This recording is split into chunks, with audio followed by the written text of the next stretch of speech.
Hey, what's up guys? John here. Gavin Newsom has ACA 11 up his sleeve, and this is a universal health care package throughout the state of California that's going to cost $12,250 per household throughout a 40 million population of California.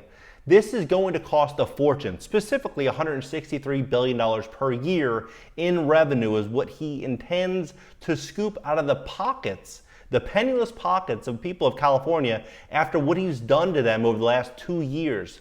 Nearly a third of all restaurants in Los Angeles permanently closed. We look at what Yelp brought in. They brought out a full survey looking at every single city in America and the states and who comes out as the biggest loser throughout the last 2 years for business.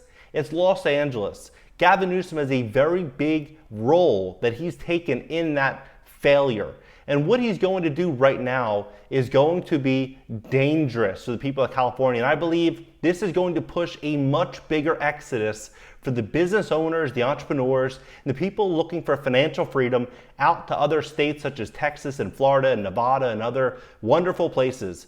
Drop your comments below. Let me know what you think about this. I'm going to walk you through the facts, what's going on right now in California that everybody needs to be aware of. Please smash the like button. When you hit the like button, YouTube's going to share this content to educate other people about what Gavin Newsom and others are doing in the state of California. So please hit that like button. Let's begin. Taxfoundation.org came out and said that California is considering to double their taxes, which would essentially mean when you consider state and federal taxes and everything combined, that maybe you would keep 20 cents or 25 cents of every single dollar earned if you live in the state of California. Unless, of course, you are an elite or you're wealthy, you have $4, $5, $6 million, in net assets at least, and you have an accountant or a lawyer, you have a team behind you, a support system that's going to help you build out a strategy to kind of pivot alongside. But if you were, worth 8, 10, 20, $50 million and up, you're of course going to make out like a bandit with all of this, because what's going to happen is that the small landlords, the small mom and pop restaurants and businesses and retail centers and automotive shops are going to get pushed to the breaking point over the next year or so. And what is then going to happen is that the money, the haves and the have-nots, will never be bigger, and the money is going to step out and start acquiring hard, real assets. But look at what's happening in California right now. A proposed constitutional amendment, ACA 11, in California would increase taxes by $12,250 per household, roughly doubling the state's already high tax collections to fund a first in the nation single-payer healthcare system. The top marginal rate on wage income would soar to 18.05%. Nationally, the median top marginal rate is 5.3%, and the state would adopt a new 2.3% gross receipts tax, GRT, at a rate of more than 3 times that of the country's highest current pure GRT. All told, the new tax package is intended to raise $163 billion per year, which is more than California raised in total tax revenue any year prior to the pandemic. The new taxes would take 3 forms. Surtaxes atop the current individual income tax structure, beginning at $149,000 in income, a graduated rate payroll tax system with the top rate kicking in for employees with more than $49,990 in annual income, and a gross receipts tax of 2.3%, excluding the first $2 million of business income.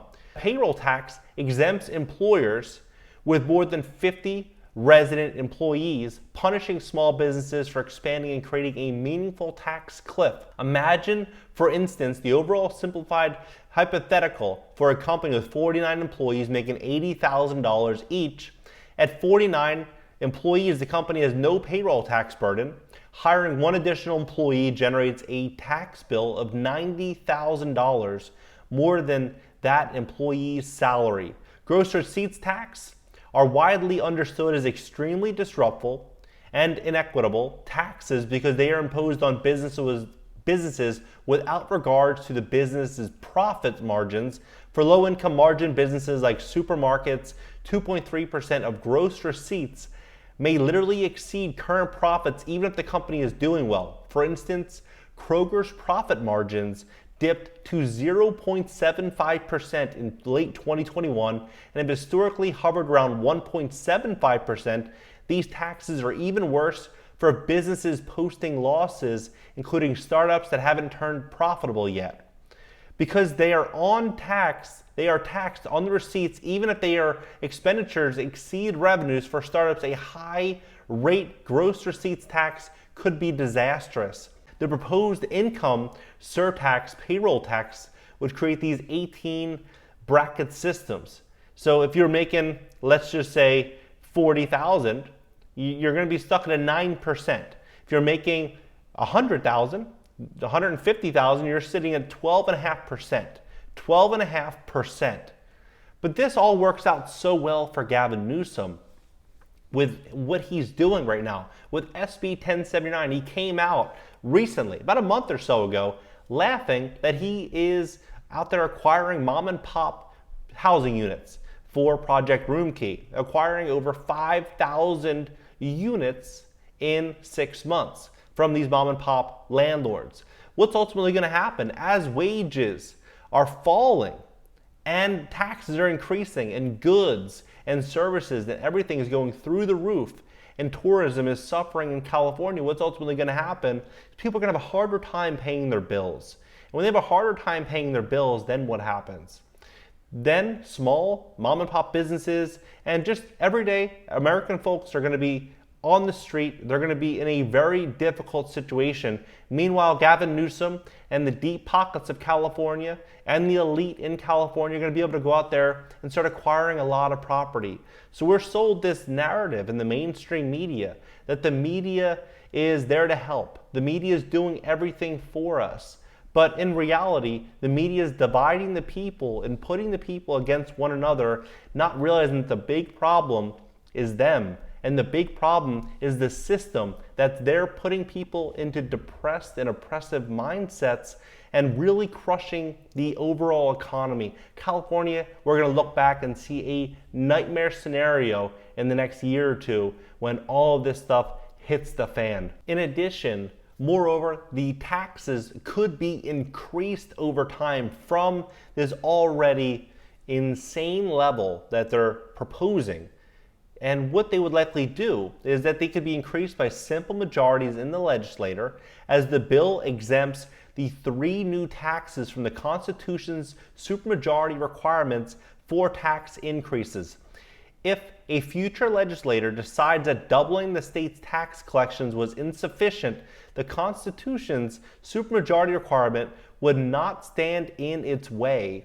And while the new surtaxes are inflated indexes, the payroll tax second bracket is not. The legislator is authorized to suspend inflation indexing at any time, which would lead to the particularly curious case of inflation indexing the standard income tax brackets, but not the surtax brackets. This is not the first time the California lawmakers have considered creating a single-payer health system, which previous estimates pegged at requiring $200 billion in additional state funding.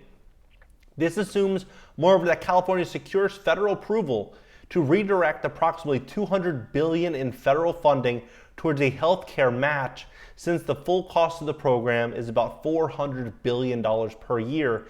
Even with that match, the numbers only balance if a single-payer system generates significant cost savings in an assumption that is, at minimal, controversial.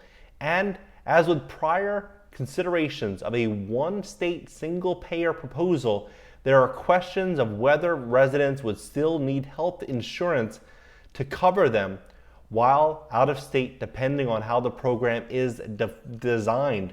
The proposal for $163 billion per year in tax revenue comes at a time when California Legislator Analyst Office is projecting a $31 billion surplus after tax collections grew at an annual rate of 30%, the fastest in at least 4 decades. The $163 billion in additional revenue that opponents of ACA 11 hope to generate each year exceeds all state revenue for any year prior to 2020. Like most states, California revenues grew rapidly over the past 2 years. Unlike most states, however, California faces a downside risk in the form of continuing exodus of taxpayers accelerated by the rise of remote work and increased workplace mobility. California lost about 1%, 0.08% of its population between April 2020 and July 2021, and I was one of those, I'm a part of that, from the fourth largest decline in the country after the District of Columbia, New York, and Illinois. So another thing that this actually will benefit, the more people that leave California. One of the main things of California, why it's so expensive to live there, not only are the taxes high, it's expensive to build, and just overall, the land is expensive, the labor is expensive, everything is expensive in California.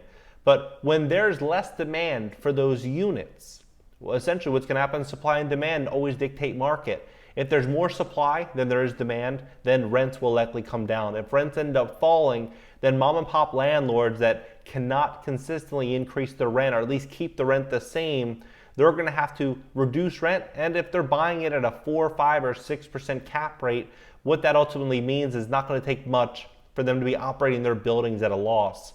I personally think we're going to see a very big exodus in the state of California coming very, very soon. And I think actions like this, ACA 11, are going to do just that, which is push people out of the door of California. Drop your comments below. What do you think about ACA 11 and the direction that California has taken? Smash that like button, subscribe here, consider subbing on my personal channel. I'll have the links pinned down below in the top comment. See you guys in the next video.